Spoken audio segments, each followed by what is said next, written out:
भीगी भीगी रातों में।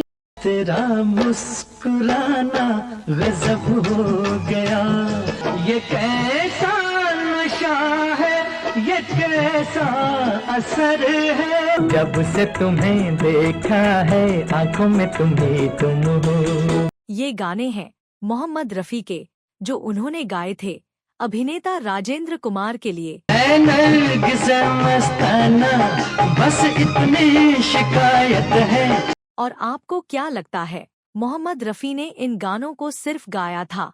जी नहीं, मोहम्मद रफ़ी के इन गानों ने राजेंद्र कुमार की किस्मत बना दी थी। याद कीजिए 50 और 60 के दशक को, जब ये हीरो लोगों की आंखों का तारा था।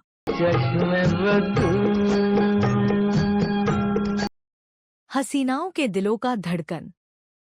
जब राजेंद्र कुमार इन खूबसूरत हीरोइनों के साथ पर्दे पर नजर आते थे तो लोग अपना सुध बुध भूल जाते थे। राजेंद्र कुमार की फिल्में सिनेमा हॉल में सिल्वर और जुबली हिट होती थी। ये मेरा प्रेम पत्र पढ़कर कि तुम नाराज।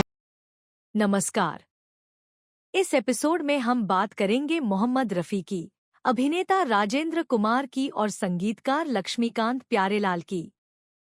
इन तीनों की इसलिए क्योंकि ये तीनों मोहम्मद रफ़ी की आवाज़ के दीवाने थे, कमिटेड थे।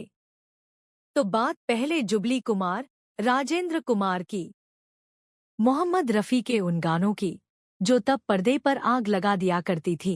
बहारों फूल बरसाओ मेरा महबूब। ये गाने सिर्फ गाने नहीं थे, बल्कि वो पैमाने थे जिनसे राजेंद्र कुमार की लोकप्रियता मापी जाती थी। गाने हिट होते थे, फिल्में सुपर हिट होती थी। अबरू की कटारी को दो आब।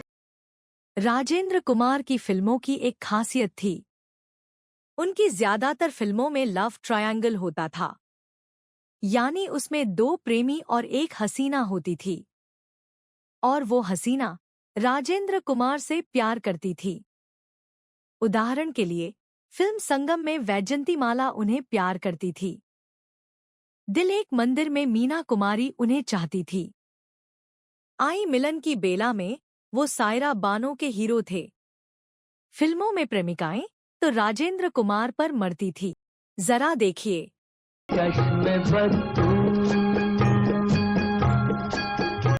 राजेंद्र कुमार का माशुकाओं के साथ मोहब्बत करने का अंदाज भी सबसे अलग था, एकदम निराला। जिस तरह मुस्कुराकर वो हसीनाओं को रिझाते थे, वो लोगों को बहुत अच्छा लगता था। मोहम्मद रफ़ी के कुछ गाने तो ऐसे हो गए थे कि लोग गाना सुनते ही राजेंद्र कुमार को याद करने लग जाते थे। कभी रास्तों पर बहकना मचलना। उनकी महबूबाएं भी उनके साथ खूब जमती थी। ऐसे में मोहम्मद रफ़ी का गाना लोगों को उनके सपनों की दुनिया की सैर करा लाता था। जरा होश आले चले जाइएगा। राजेंद्र कुमार मोहम्मद रफ़ी की आवाज़ से इतने प्रभावित थे कि वो चाहते थे कि उनकी हर फिल्म में उनके लिए मोहम्मद रफ़ी ही गाएं। अगर कभी कोई संगीतकार या कोई प्रोड्यूसर राजेंद्र कुमार के लिए कोई और सिंगर चुन लेता तो राजेंद्र कुमार नाराज हो जाते और तब तक शांत नहीं होते जब तक उनकी बात मान ना ली जाती। यानी मोहम्मद रफ़ी से गवाने को संगीतकार और प्रोड्यूसर तैयार ना हो जाता। पालता उनको जतन से मोती के दाग। अब बात करते हैं संगीतकार लक्ष्मीकांत प्यारेलाल की। कोई मत नैन चुराए मेरे संग। फिल्मी दुनिया के संगीतकारों में लक्ष्मीकांत प्यारेलाल की अकेली ऐसी जोड़ी थी जिसने मोहम्मद रफ़ी का साथ सबसे लंबे समय तक दिया और आखिर तक बना रहा। वो जब याद आए बहुत याद आए। ओपी नैयर के अलावा कई ऐसे संगीतकार और भी थे जिनके साथ मोहम्मद रफ़ी के संबंधों में कभी ना कभी झटका लगा, लेकिन संगीतकार लक्ष्मीकांत प्यारेलाल और मोहम्मद रफ़ी के संबंध शुरू से आखिर तक स्मूथ रहे। तीनों एक दूसरे के प्रति कमिटेड रहे, हमेशा। मुझे तुम याद आए। लक्ष्मीकांत प्यारेलाल का दौर आते आते मोहम्मद रफ़ी अनेक नामी गिरामी संगीतकारों के लिए गा चुके थे और संगीत के कई दौर देख चुके थे। लेकिन कुछ ऐसा हुआ कि लक्ष्मीकांत प्यारेलाल मोहम्मद रफ़ी के साथ एक के बाद एक हिट गाने देते चले गए। रिम झिम के गीत सावन गाए, तेरी चुनरी लहराई, बरसात हो गई। और जहां तक मोहम्मद रफ़ी के साथ उनके संबंधों का सवाल है, तो इस जोड़ी के स्टूडियो में ही मोहम्मद रफ़ी ने उनके करियर का पहला और अंतिम गाना गाया। ये बात बताती है कि उनके संबंध कितने गहरे थे। महबूबा बड़ी मस्तानी है मेरी। कहा जाता है जब बतौर संगीतकार जोड़ी लक्ष्मीकांत प्यारेलाल को पहली फिल्म पारसमणि मिली, तो लक्ष्मीकांत प्यारेलाल मोहम्मद रफ़ी के पास ही गए। ये मोहम्मद रफ़ी का साथ ही था कि पारसमणि बॉक्स ऑफिस पर हिट हुई। इस फिल्म में यूं तो कई गाने थे, लेकिन रोशन तुम ही से दुनिया और लता मंगेशकर का युगल गाना वो जब याद आए बहुत हिट हुआ। वो जब याद आए, बहुत याद आए।